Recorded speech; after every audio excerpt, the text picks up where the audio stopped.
vamos a referirnos a que el doctor César Montúfar denunció al juez Juan Paredes y al abogado del presidente de la República, Gutenberg Vera, por el delito de falsedad ideológica.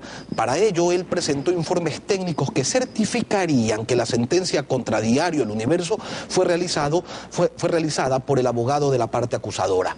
El miércoles anterior, hace 2 días, el asambleísta por Concertación Nacional Democrática estuvo en el despacho del fiscal distrital del Guayas, cerca de las 4 de la tarde. Se reunió con él. ¿Y qué fue lo que le pidió al fiscal encargado, al doctor Paul Ponce? Es lo que le consultamos de inicio. Buenos días, doctor Montúfar. Muy buenos días, Lenin. Un saludo a todos los televidentes.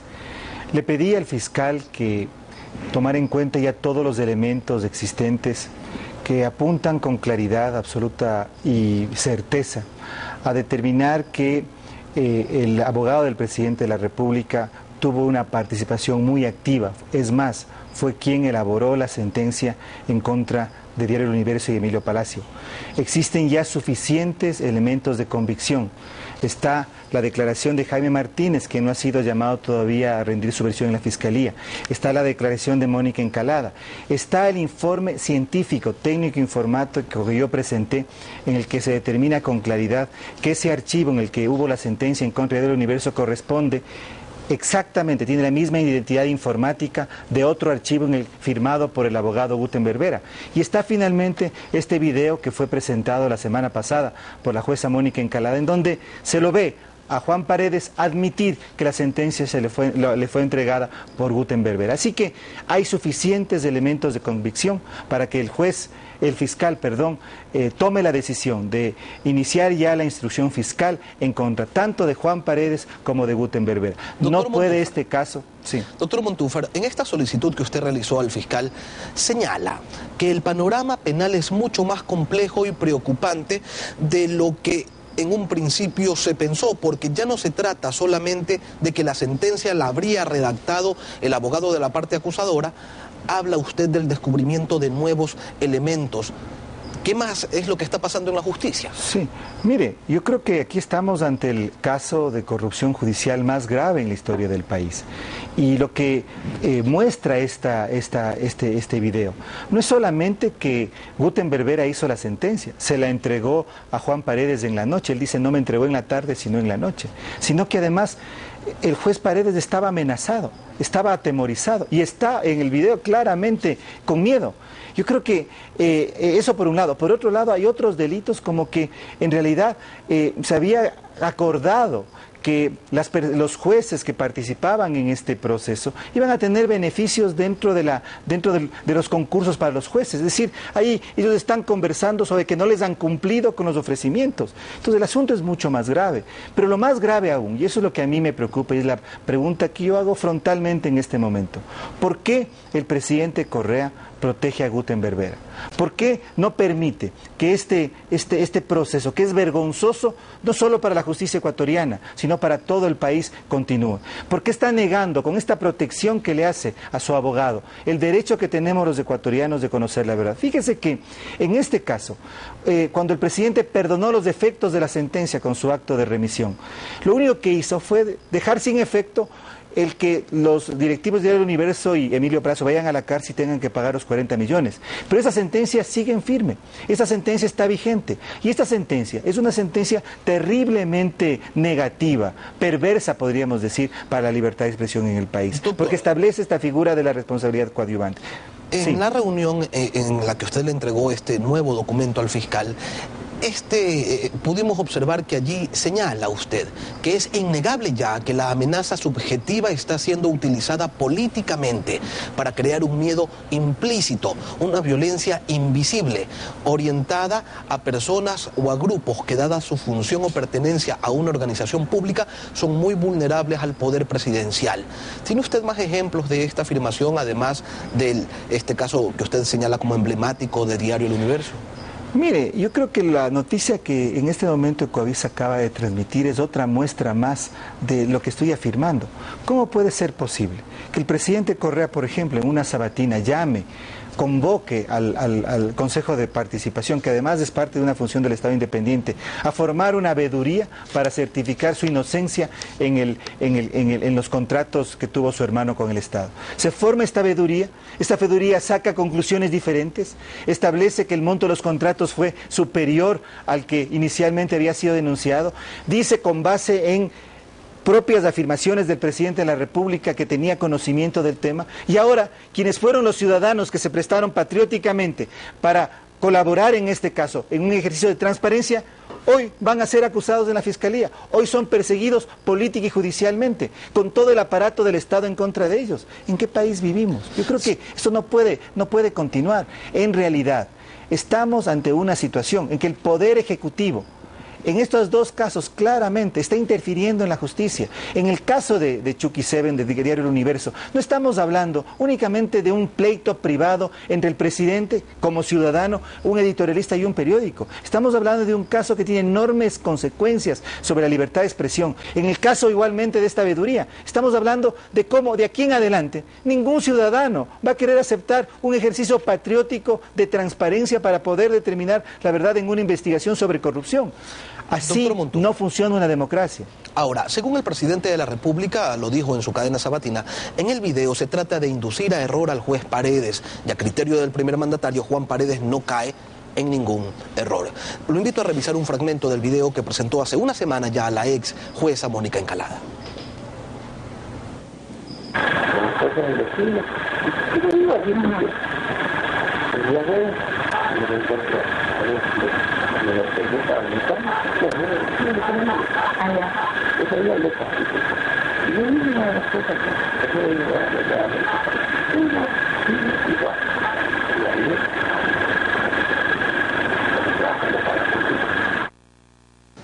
De lo que se puede observar en el video, el juez Paredes se habría reunido con el abogado del presidente Gutenberg Vera porque se habrían encontrado de manera casual. Allí conversaron sobre el probable ingreso del juez Paredes a la función judicial luego de los exámenes que lleva adelante el Consejo de la Judicatura de Transición. Si esto es verdad, ¿cómo es posible o cómo se entiende que un juez se reúna, y peor aún en un lugar público, y menos en un lugar privado, con una de las partes intervinientes de un proceso que él está manejando? Mire, eso está prohibido por el Código de Procedimiento Penal. Un juez no puede reunirse con una parte dentro de un proceso, no podía él tener una conversación. Pero además de eso, lo que está diciendo ahí el juez Paredes es que no le han cumplido, que las cosas siguen igual, con una, diría, un tono de voz incluso atemorizado y cínico. Por eso yo creo que es importante, en este caso, ratificar la pregunta que hice hace un momento. Está claro, existen todos los elementos de convicción que deben dar paso a que el fiscal, si es que realmente quiere que en el Ecuador no exista impunidad en este caso, en este que es el caso de mayor corrupción judicial en la historia del Ecuador, dé paso a la instrucción fiscal, no solamente en contra de Juan Paredes, sino también Gutenberg Vera. Cuidado, vamos a tener una decisión fiscal en la que la víctima única, o sea, que se le toma como cabeza de turco, como chivo expiatorio únicamente a Juan Paredes y no a Gutenberg Vera. Por eso yo insisto en esta pregunta. ¿Por qué, señor presidente Correa, usted está protegiendo a su abogado? Existe ya suficiente evidencia que determina que él es de quien redactó la sentencia en contra de Emilio Palacio y Diario El Universo. ¿Por qué este aparataje de protección? ¿Por qué no en este momento dar paso a que los ecuatorianos podamos conocer lo que sucedió en este tan lamentable proceso judicial para la historia del Ecuador, para la imagen del Ecuador, para la justicia ecuatoriana? Estamos frente... Ahora, sí. doctor Montúfar, la base de la nueva solicitud, de su comparecencia, de su nueva comparecencia a la Fiscalía, es el video presentado por la ex jueza Encalada. Sin embargo, el fiscal Chiriboga ha señalado ya que este no constituiría prueba válida por las condiciones en que fue obtenido, es decir, sin la autorización del juez Juan Paredes, sin la autorización de quien estaba siendo grabado. Mire, el Código de Procedimiento Penal es muy claro que un video tiene validez y podría ser considerado como prueba dentro de un proceso judicial cuando es tomado, cuando ha sido captado por una de las partes intervinientes en una conversación. En este caso, evidentemente, quien toma este video es la ex jueza Mónica Encalada.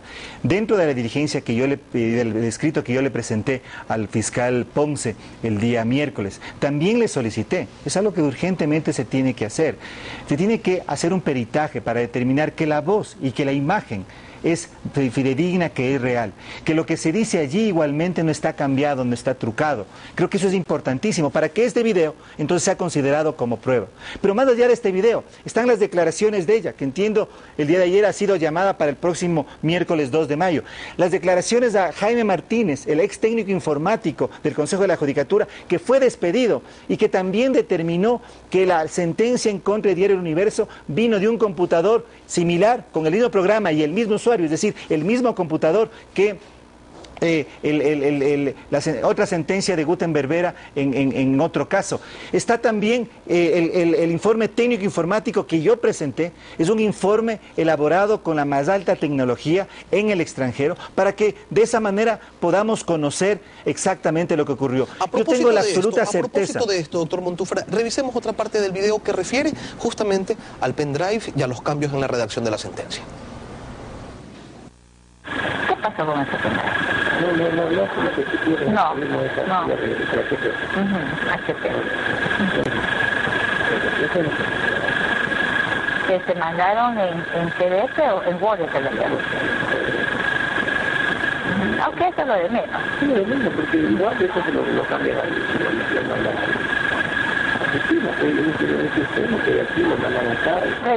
No viste los cambios, no hiciste cambios en la sentencia, tal cual. No. ¿Sí la cambiaste? ¿Usted cree que esta es la prueba culminante de que la redacción llegó hecha desde fuera? Exactamente, ahí el juez Paredes está admitiendo que sí cambió la sentencia, quiere decir que la revisó. Y el cambio que conocemos, que luego en la misma cinta se menciona, es que bajó la indemnización de $60 millones a $40 millones. Esto es inadmisible, esto es una vergüenza para el Ecuador, esto no puede quedar en la impunidad. Esto no puede quedar como un hecho más anecdótico de malos manejos en la justicia ecuatoriana. Aquí estamos hablando de un caso en que el propio presidente de la República, según en ese mismo video se establece, según lo dijo Jaime Martínez, según lo dijo Mónica Encalada, según está científicamente comprobado en el informe técnico que presenté, fue elaborada por el abogado del presidente de la República. ¿Y usted cree que el presidente de la República conocía de esto? Es lo que él tiene que decir al país. Yo no puedo saberlo, pero el presidente tiene que decirlo, si conocía o si no, cómo fue engañado. ¿Cómo es que su abogado lo engaña? ¿Cómo es que en realidad ocurren cosas que tan importantes en un proceso tan importante para él y para el país, en que el presidente no sabe lo que ocurre? Y algo más, ¿por qué lo sigue protegiendo? ¿Por qué en vez de dar paso a que en este caso se pueda determinar la verdad, sigue siendo el principal defensor de su propio abogado? El presidente de la República en la última sabatina se adelanta a decir de que este video no tiene validez, que es un video editado. Eso no puede ser. Yo creo que en el Ecuador... Finalmente, ¿qué futuro le ve usted a estos nuevos pedidos cuando la denuncia original, la que usted presentó, no ha sido tramitada con la celeridad que se esperaba en este caso? No se inicia la instrucción fiscal y son hechos graves los que allí se señalan. Mire, yo creo que este caso debe llegar a ser, me parece a mí, o va a ser, ya es en realidad, un caso emblemático, porque es un ejemplo claro de intervención directa del poder político del Ejecutivo sobre el Poder Judicial para beneficiar económicamente al presidente de la República. Creo que el presidente de la República después perdonó, es decir, perdonó los defectos de la sentencia, pero la sentencia sigue allí. Esta sentencia tiene que ser declarada nula. No puede haber una jurisprudencia que cree un precedente en el Ecuador en el que esta figura de responsabilidad coadyuvante realmente pone una mordaza sobre los ecuatorianos y sobre los medios de comunicación y sobre los periodistas que trabajan dentro de los medios de comunicación. Creo que esa sentencia tiene que ser declarada nula, no puede quedar este caso en la impunidad. El presidente Correa tiene que dejar de proteger a su abogado Guten Berbera. Berbera, y creo que en este momento el fiscal del Guayas tiene una importantísima, trascendental misión y trascendental responsabilidad en su cargo, que es el que este caso no quede en la impunidad. Agradecemos la presencia del doctor César Montúfar, asambleísta de Concertación Nacional Democrática. Son las 7:16 en Contacto Directo.